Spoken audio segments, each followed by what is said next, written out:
Hello friends, यदि आप कोई प्रॉपर्टी परचेज़ कर रहे हैं तो वहाँ पे आप उस जो भी ज़मीन की रजिस्ट्री करवा रहे हैं उसमें कौन-कौन से केस पेंडिंग हैं, कौन-कौन से केस चल रहे हैं, कौन-कौन से जो है उनका रेस्टोरेशन या मूल वाद हैं, उनके बारे में आप समझें, जो कि बहुत ज़रूरी है। जिससे आपको पता चलेगा कि हम जो ज़मीन खरीद रहे हैं उसमें कभी भविष्य में प्रॉब्लम तो नहीं आने वाली है, ठीक है?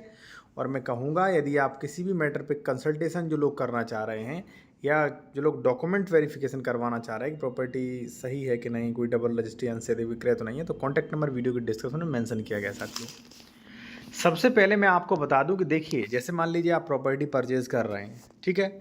तो प्रॉपर्टी ट्रांसफ़र एक्ट सेक्शन 3 है, 6 है, ये कहते हैं कि भाई आप उसकी जांच पड़ताल करें। अगर आपने जांच पड़ताल नहीं की, कोई भी मान लीजिए आप गलती हो जाती, तो वो जिम्मेदारी आपकी होगी, रजिस्ट्रेशन विभाग की नहीं होगी, ठीक है? या कोर्ट में आप ये दलील नहीं दे सकते। तो कुछ चीज़ें बेसिक मैं आपको बता दूं, जैसे डबल रजिस्ट्री है, ठीक है? कोई एग्रीमेंट तो नहीं कर रखा, कोई पट्टा तो नहीं दे रखा, ज़मीन पट्टे की है, किस श्रेणी की है, खातेदार का वर्ग क्या है, उसमें चल रहे सभी आदेश, ठीक है? म्यूटेशन, लोन, बंधक, ये सारी चीज़ें आपको चेक करनी चाहिए। अब हम मेन पॉइंट पे बात करने वाले हैं कि केसेस कैसे चेक करें। जैसे साथियों, अब मैंने एक व्यक्ति की डॉक्यूमेंट्स चेक किया, तो हमने यहाँ पे देखा कि उसकी उस ज़मीन पे काफ़ी केसेस जो हैं वो अलग अलग सेक्शंस में पेंडिंग थे, ठीक है? जैसे मान लीजिए सेक्शन 35 में ये था, जैसे मान लीजिए सेक्शन 201 में था, और यहाँ पे धारा 104 105 में पेंडिंग था, ठीक है? तो मैंने उस व्यक्ति को लेने के लिए बिल्कुल इनकार कर दिया। क्यों?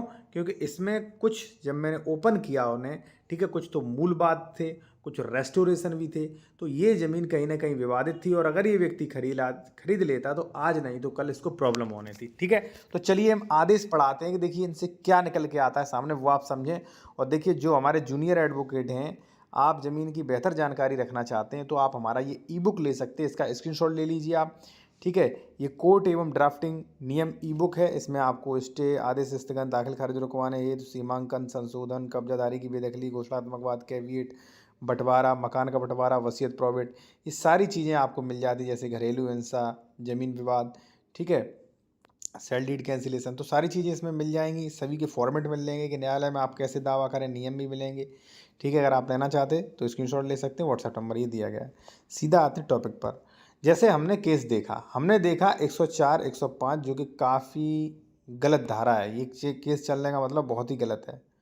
तो मैंने देखा यहाँ पे, ठीक है, और यहाँ पे पता चला कि ये ज़मीन जो खरीद रहे हैं वो समस्त भार एवं बंधन से मुक्त होकर राज्य सरकार में निहित की जाती है, ऑर्डर हो चुके हैं, ठीक है? या कई में मैं देखता हूँ कि ये कार्रवाई शुरू हो जाती है।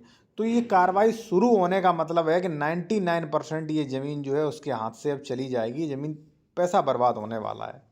तो साथियों, कहने का मतलब ये है कि आप जो ज़मीन खरीद रहे हैं उसमें कौन सा केस है, कौन सा आदेश है, किस सेक्शन में है, उस वाद की प्रकृति क्या है, ये सारी चीज़ें आप अब चेक करें, या किसी बेहतर एडवोकेट से चेक करवाएं जो निष्पक्ष तरीके से चेक कर सके, ठीक है?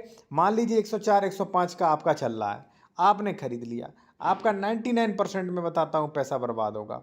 इसी प्रकार से साथियों, कई धारा 34 35 में जो है रेस्टोरेशन होता है, वाद की प्रकृति रेस्टोरेशन होती है, उनमें भी प्रॉब्लम आती है। कई बार अपीलें चलती हैं। तो इन चीज़ों को आप समझें, क्योंकि अगर आप नहीं समझोगे, मान लीजिए मेरा ज़मीन है, अब देखिए मैं खुद का उदाहरण दे दूं कि मेरा एक ज़मीन है एक डिस्ट्रिक्ट में, ठीक है, काफ़ी महंगा ज़मीन है, लेकिन वो ज़मीन दाखिल खारिज मेरे नाम है, ठीक है? वो ज़मीन का पोजीशन भी मेरे नाम है, रजिस्ट्री भी मेरे नाम है, लेकिन मैं जो है केस लड़ रहा हूं धारा 35(2) में, ठीक है? तो अब हालांकि मैं केस जीतूंगा, ठीक है, 90% में जीतूंगा, लेकिन केस चल रहा है।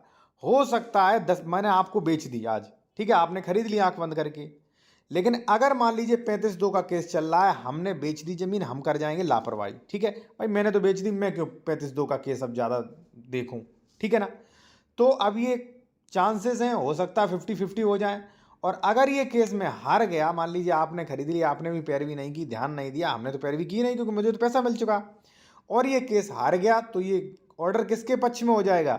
जो मान लीजिए हमारा विपक्षी है उसके पक्ष में। अगर उसके पक्ष में ऑर्डर हो गया तो आपको ये ज़मीन छोड़नी पड़ेगी। तो कहने का मतलब ये है, ये चीज़ें साथियों काफ़ी ज़रूरी हैं। इसी के साथ साथ आप मैप भी चेक किया करें कि भाई उसका मैप क्या है, ये सारी चीज़ें देखिए। आप पैसा वेस्ट कर रहे हैं तो ये सारी चीज़ें आप चेक करें, ठीक है। फिर भी अगर मान लीजिए आप कोई कंसल्टेशन करना चाह रहे हैं तो हमारा कॉन्टैक्ट नंबर वीडियो के डिस्क्रिप्शन में मिल जाएगा। व्हाट्सएप कमेंट पे जो है आप कमेंट जो है नंबर ना मांगे आप, ठीक है। हमारा नंबर जब भी जो होता है डिस्क्रिप्शन में मेंशन होता है, ठीक है जी।